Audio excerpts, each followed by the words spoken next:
John, Lucky Outdoors. Thanks for joining me. If you're here, you're probably in the same place I was when I was scouring YouTube and losing my mind trying to find a video on how to install this freaking deluxe windshield and fairing kit. Well, luckily for you, I can show you. Let's take a closer look. Alright, so looks simple, right? But in the package it's a little confusing. Not a lot of parts, but you don't want to do it wrong. So, let's take a look at the primary components here. Obviously, windshield, fairing, little trim piece, and then there's those rubber grommets and those little washer things, right? Well, let me show you what that looks like. Alright, well, I guess to show you that I gotta take it off, don't I? Little clip here, little clip up here. Look at that, fantastic.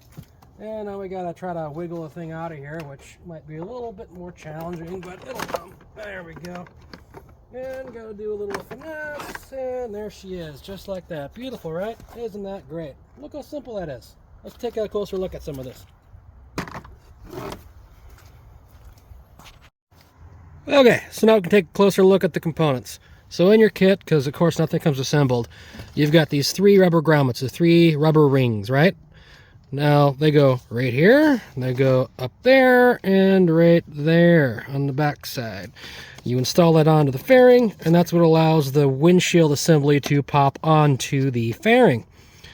So, well, I'll show you that. So you see that little plastic piece right there, the little nub?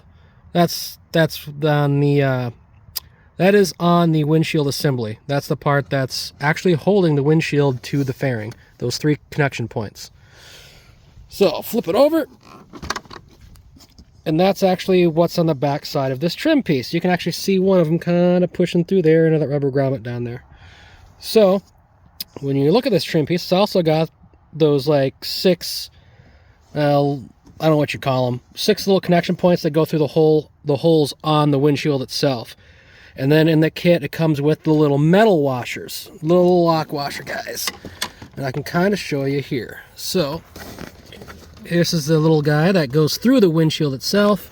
And if you look there, that little lock washer goes on there to hold the windshield in place. Now they do this so that you can swap out your windshields. So like I got the extra tall big guy in here, so when there's 2 of us on the machine, we can both be relatively comfortable. And if I'm going to go hit the trail, I'm either going to take this whole thing off, or I can pop the windshield off if I want to spend the money and put a short guy on. Now to do that, I'm not going to do it because I don't want to take it off. All you have to do is lift up on here, because this windshield goes down into this groove right here on both sides to kind of lock in the sides.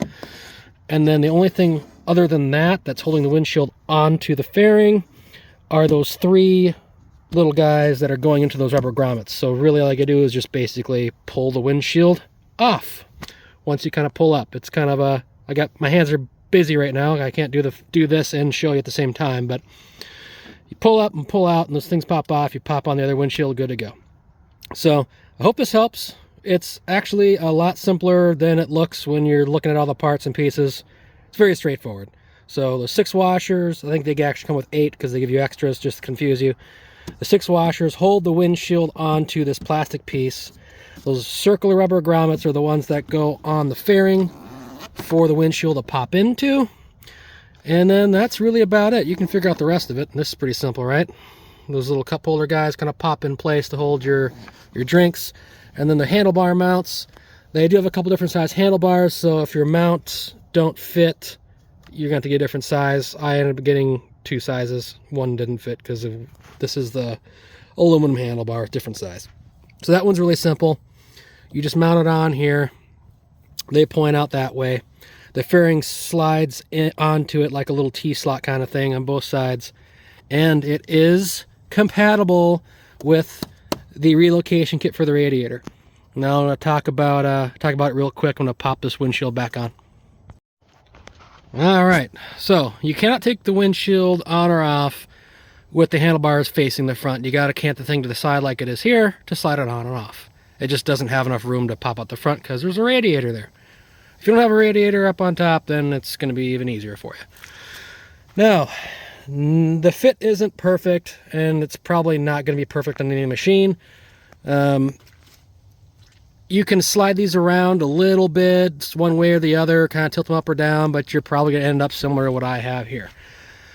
And you're going to have two spots that may or may not rub. Spot one is going to be right in the very tip of this little plastic piece because it's plastic. And plastic's never perfect. It always warps a little bit one way or the other.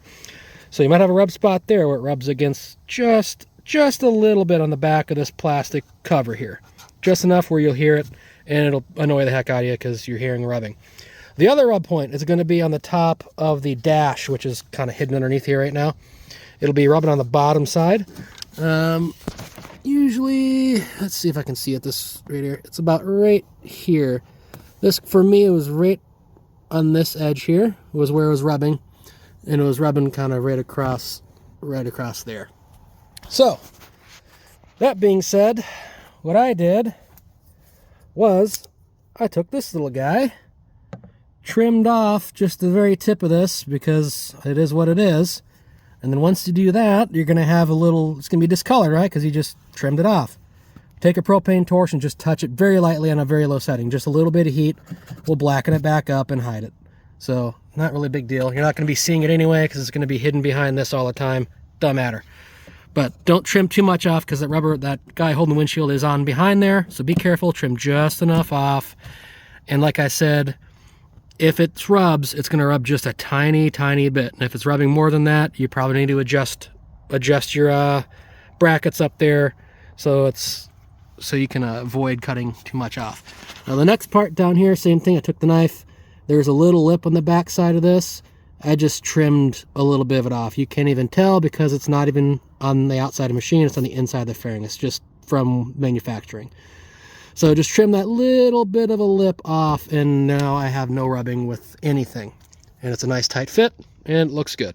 So, again, the install can be frustrating and confusing. If you have any questions, shoot me a line. I'll be more than happy to help you. I can help you with what I know and experienced. And get out there and have fun, everybody. Take care.